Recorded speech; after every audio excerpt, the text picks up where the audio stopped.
Happy Friday, Chargers fans. For Chris Hayre, I'm Haley Elwood, and welcome to Chargers Live as we are out here at Hoag Performance Center as the Los Angeles Chargers get ready to take on the New York Giants. And Chris, before we get to this week's game, much like every other week, let's rewind to last week. Unfortunately, that loss dropped the team to 0-4 on the season, but what did you see out of the Bolts?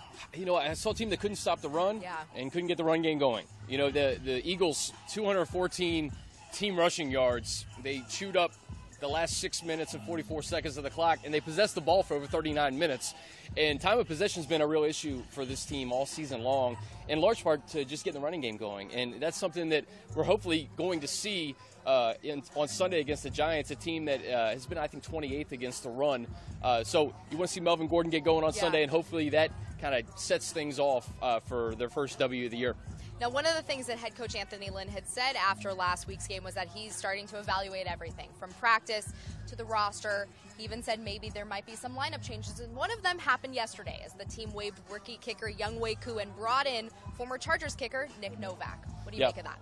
Well, he's a familiar face. Yeah. He was with this organization for 4 years. When he was here, he made 86% of his kicks. And, hey, listen, the Chargers, they just want someone to come in, be reliable, make their kicks, and move on to the next game. And they were plagued by the kicking game in the first 2 games of the year. Hopefully Nick Novak comes in, can make his kicks on Sunday. How does having a veteran kicker help? I mean, these guys, Nick, I think this is Nick's 10th year in the league. He's been to all these stadiums. Can conceivably a guy like him walk into MetLife on Sunday and go, all right, I know this. I know this stadium. I know these conditions. He's been there, done that. Right. You know, he's got a powerful leg, too. I mean, he's had multiple 50-plus yard kicks. And it's just bottom line, having a reliable kicker week in and week out. We saw yesterday in that Pats-Bucks game, the difference of the game was kicking. Gostkowski made his 4 field goals, 4 attempts, and Tampa Bay's kicker Nick Folk missed 3 field goals. And that was the difference in the game. It was a 5-point game. So it's something we don't talk about a lot, but it's so important to the game. And hopefully Nick Novak is somebody we don't talk about a lot. He just makes his kicks. He just makes his kicks. So maybe this week will be the only week we'll talk about him, and then we'll move on Yes, from exactly. there. Who really impressed you last week, though, despite the loss? You know, it was good to see Tyrell Williams get going. He had 11 catches for 123 yards going into the game.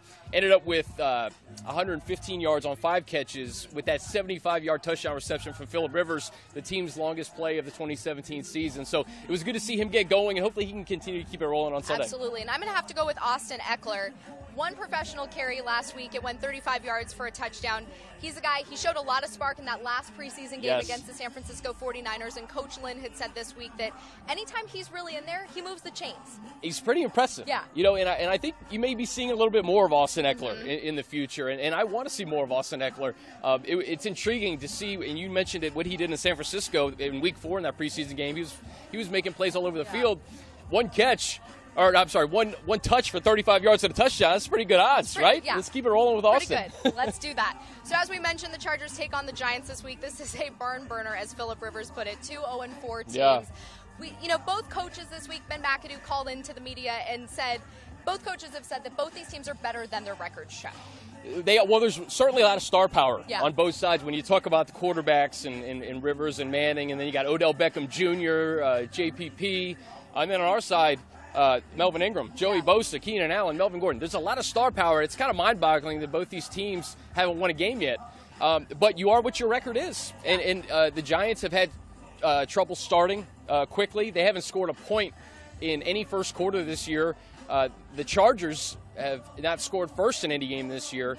So we're going to see what happens because both teams are desperate for a win. The Chargers are going to this game desperate to get their first win of the year, but they're playing a team just as desperate. It's very true. Now, I remember when we did our first Chargers Live, it was out at training camp for the Saints-Chargers joint practice, and I previewed that and said you can't talk about these 2 teams without talking about the quarterbacks.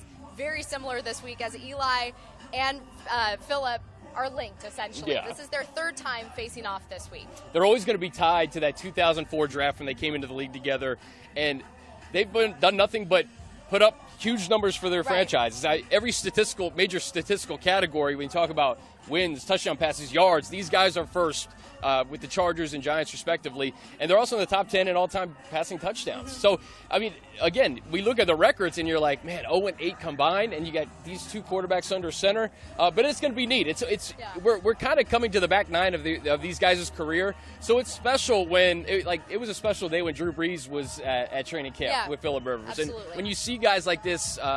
kind of towards the end of their career playing against each other, it's certainly games that you're going to remember for a long time. Those two quarterbacks, they're also two of the most durable quarterbacks in this league. I mean, knock on wood, they have not missed a professional game. Didn't Rivers say he didn't remember the last time he missed a start? He did. You know, so that's such an important thing, and that's why these guys have had such successful careers. When you talk about the Hall of Fame type numbers that they've put up, they've been able to stay in the lineup. Absolutely. Now, another similarity between the Giants and the Chargers is their run game struggles. Now, we did get some news this morning that New York starting running back Paul Perkins will be out on Sunday. How does that change some things? I don't know if it changes much, Haley, to be honest. Paul Perkins leads the Giants in rushing with 61 yards. So they haven't been able to get the running game going at all. They're 31st in the league.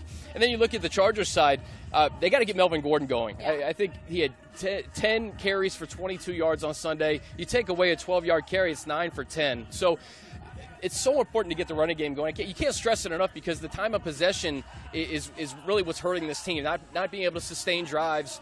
And you saw what Philly was able to do the last 6+ minutes of the fourth quarter. You couldn't even get the ball back. Right. So it's important for these guys to get going running. The Giants, they don't run the football that much anyway. They're really relying on Eli and these pass catchers, Evan Ingram, this rookie tight end, Odell Beckham, Sterling Shepard. So you're going to see them, I think, throw the ball a lot more. I was going to say, and also another thing with the Chargers, they've had to play from behind a lot. And when you play from behind a lot, the running game, I should say, kind of takes a little bit of a backseat. Yeah, you can't once you get down 10 points, 14 points, like you did against the Broncos and the Chiefs, you have no choice but to throw to get back in the game. So that's why it would be nice to actually, have a hot start. Yeah. Get ahead for once. And then maybe you can kind of get your game plan in, run the ball a little bit more, chew off some time off the clock. Absolutely. Now, another injury report we got this morning from the Giants is that center Weston Richburg is out. And on the phone earlier this week, Eli Manning had said he doesn't really notice offensive lineup changes unless it's to the center. Yeah. This could be big for the Chargers defense to capitalize on that. Well, it's huge because the struggles of the Giants offensive line have already been well documented. Eric Flowers has had a really tough start to the season. And now it's going to be kind of a musical chairs type situation where you don't have your center.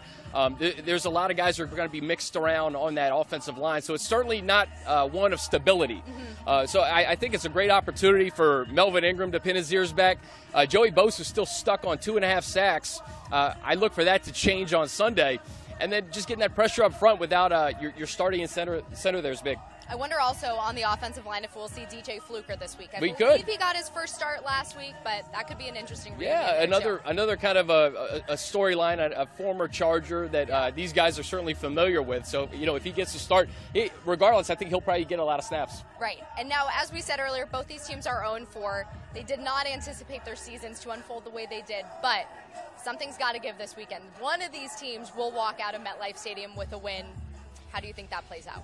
Well, I think for the Chargers, you just got to put together a complete game. Again, a time of possession is important.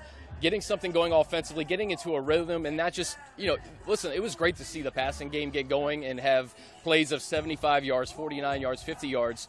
You still want to see that, obviously, but you want to see Hunter Henry get involved more. You want to see the running game progress, and you want to be able to stop the run. And again, the Giants don't run the football that much.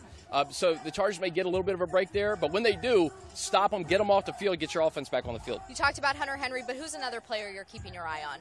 Well, you mentioned him earlier, Austin Eckler. Right. I'm really intrigued to see what we're going to see from him this year, this upcoming Sunday, because Melvin Gordon has been getting the volume in this offense, but in the limited touches we've seen from Austin Eckler in preseason and then that one touch last Sunday for a touchdown, I want to see what Austin Eckler can do with a few more. What do you like about him and his run style? I just that he makes plays. Yeah. It's as simple as that. When he touches the ball, something good has happened. Again, it's the fourth preseason game. You can't put a lot of stock into that, but he has been pretty dynamic with the football in his hands, and the coaches have taken notice of that. So that's why I just want to see a few more touches in regular season and see what he can do with them. You talked about starting fast, but what's another key to a Chargers victory on Sunday? Well, I think getting the tight end involved. The Giants, every single game that they've played this season, they've allowed a touchdown to a tight tight end, going back to Jason Witten in week 1, Eric Ebron. O.J. Howard had a big one last week. So Hunter Henry and Antonio Gates. Hunter Henry, 9 catches for 96 yards on the season. I said this in our game preview, Haley. That should be a game for Hunter Henry. So look for him and Gates to be potentially open on Sunday, because the Giants have been very susceptible to the tight end. So imperative to get those guys involved. All right, Chargers fans, thank you so much for joining us out here on Chargers Live, and we will see you next week.